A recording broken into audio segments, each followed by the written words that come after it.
O Livro dos Espíritos, Allan Kardec. Da vida espírita, percepções, sensações e sofrimentos dos espíritos. Pergunta número 247. Para verem o que se passa em dois pontos diferentes, precisam transportar-se a esses pontos? Podem, por exemplo, ver simultaneamente nos dois hemisférios do globo? Como o espírito se transporta com a rapidez do pensamento, pode-se dizer que vê em toda parte, ao mesmo tempo. Seu pensamento é suscetível de irradiar, dirigindo-se a um tempo para muitos pontos diferentes.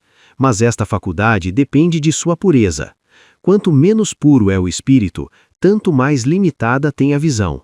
Só os espíritos superiores podem, com a vista, abranger um conjunto.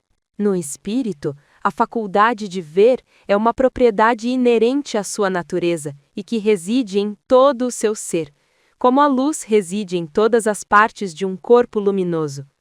É uma espécie de lucidez universal que se estende a tudo, que abrange simultaneamente o espaço, os tempos e as coisas, lucidez para a qual não há trevas nem obstáculos materiais. Compreende-se que deva ser assim. No homem, a visão se dá pelo funcionamento de um órgão que a luz impressiona. Daí se segue que, não havendo luz, o homem fica na obscuridade.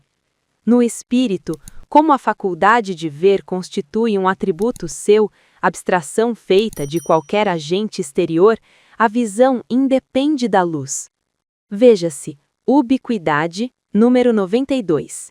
Pergunta número 248. O espírito vê as coisas tão distintamente como nós? Mais distintamente, pois que sua vista penetra onde a vossa não pode penetrar. Nada a obscurece. Pergunta número 249. Percebe os sons? Sim. Percebe mesmo sons imperceptíveis para os vossos sentidos obtusos. Pergunta número 249A. No espírito, a faculdade de ouvir está em todo o seu ser? Como a de ver, todas as percepções constituem atributos do espírito, que fazem parte de seu ser. Quando o reveste um corpo material, elas só lhe chegam pelo conduto dos órgãos.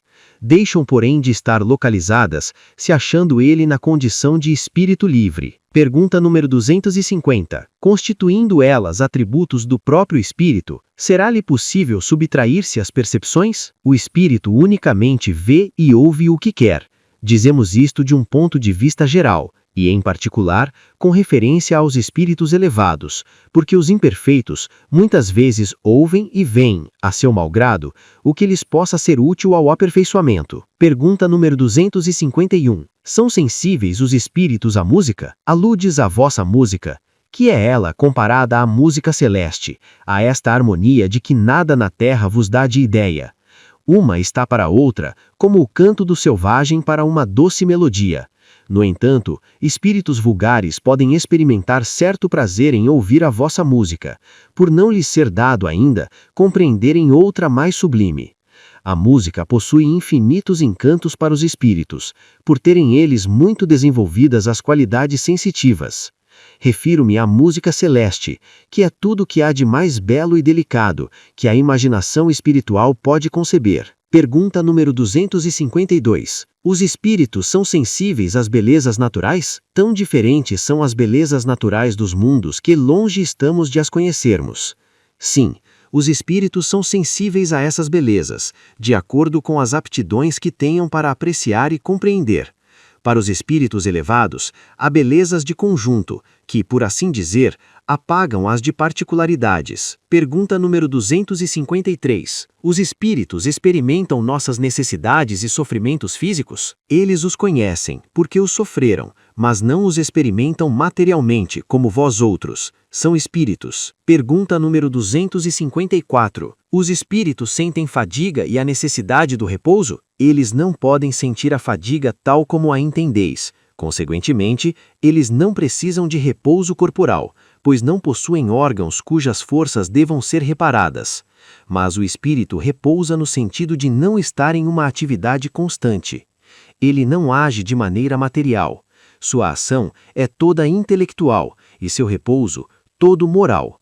Isto quer dizer que há momentos em que o seu pensamento cessa de ser tão ativo e não se detém sobre um objeto determinado. É um verdadeiro repouso, mas que não é comparável ao do corpo. A espécie de fadiga que os espíritos podem sentir é em razão de sua inferioridade.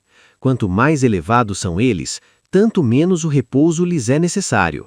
Pergunta número 256. Quando um espírito diz que sofre, de que natureza é seu sofrimento? Angústias morais que o torturam mais dolorosamente do que os sofrimentos físicos. Pergunta número 256. Como então que alguns espíritos têm se queixado de sofrer frio ou calor? Reminiscência do que padeceram durante a vida. Reminiscência não raro tão aflitiva quanto a realidade.